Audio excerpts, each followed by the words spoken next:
Alors, il me paraît essentiel de vous parler quand même de certains plugins, notamment de celui-là, qui s'appelle Yoast SEO. Alors, SEO, c'est l'acronyme de Search Engine Optimization. Donc, excusez mon anglais encore une fois. Donc, c'est l'optimisation, en fait, pour le référencement naturel de votre site. Parce que c'est bien beau, vous avez créé une e-boutique. Il faudra maintenant la faire connaître. Donc le référencement par les principaux moteurs de recherche comme Google, Yahoo vont être primordial. Donc plutôt que de vous en parler, je vais vous faire une petite démo.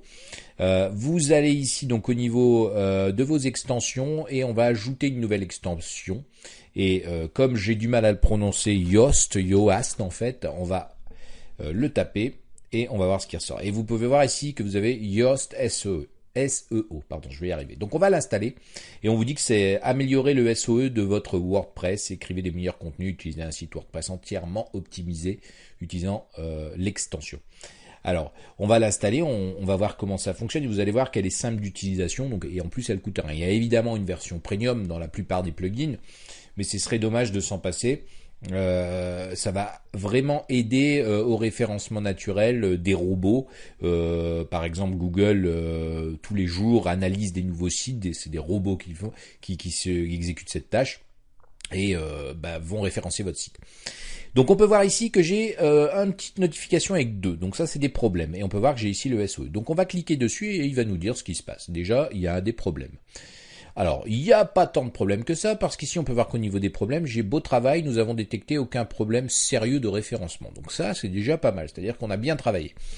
On vous dit, si ne ratez pas vos erreurs d'exploration, connectez-vous avec Google Search Console Search Engine. Bon, moi ça m'intéresse pas, je vais le fermer pour plus que j'ai ce message. Par contre, puisque vous êtes un nouvel utilisateur de Yoast SEO, vous pouvez configurer l'extension. Donc, on va quand même le faire. Donc il y aura un assistant, un petit peu à la manière de WooCommerce, et on peut voir que c'est assez simple. Alors abonnez-vous à la newsletter, si vous voulez être abonné. Alors moi ça m'intéresse pas, je vais faire suivant. Alors évidemment je vais pas rentrer dans tous les détails, mais ici on vous dit spécifier l'environnement dans lequel votre site, alors moi c'est localhost, donc je suis pas hébergé, je suis en local, mais si votre site est en production, c'est-à-dire qu'il est en ligne, on vous le dit d'ailleurs, donc en situation réelle, en pré-production. C'est une copie de site en ligne à des fins de test uniquement. Donc pour le moment, il n'est pas encore ouvert, voilà. Ou en développement, c'est un site qui fonctionne localement à des fins de développement, ce qui va être mon cas à moi. Donc par exemple ici, je vais suivre ça. Donc quel genre de site? Écoutez, moi c'est une boutique en ligne, vous voyez, donc ça va être assez simple en fait.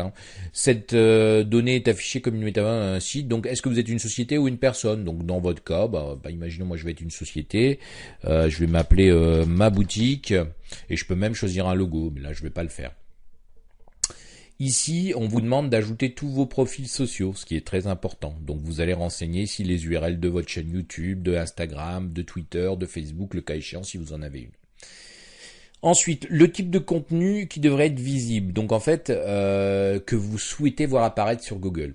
Alors, c'est-à-dire qu'ici, par exemple, si vous voulez que le contenu des articles soit aussi référencé, et ça c'est important, imaginons que vous vendez des clés USB Philips, comme on l'a fait, c'est important que si quelqu'un tape clé USB Philips ou clé USB, vous ressortez. Donc on va choisir ce qui va être visible et non visible. Évidemment, les fichiers médias, on va les masquer, par défaut c'est fait. Et le type de contenu produit devrait être visible, évidemment, ce sont les produits qu'on vend, donc voilà. Votre site aura plusieurs auteurs? Non. Dans mon cas, non, mais sinon vous répondez oui. Ici, pour permettre à Yoast SEO de récupérer vos informations de Google Search Console, veuillez saisir votre code d'autorisation Google. Alors, en fait, vous pouvez obtenir en cliquant ici, vous autoriserez votre profil. Ici, moi, j'ai un compte Google, donc j'autorise. Et ici, j'ai, vous voyez, un code que je peux renseigner dans le code d'autorisation. Évidemment, ce sera flouté dans la vidéo, vous ne l'aurez pas vu, mais je le cloque là et je m'authentifie. Bon, là, je vais pas le faire. Suivant.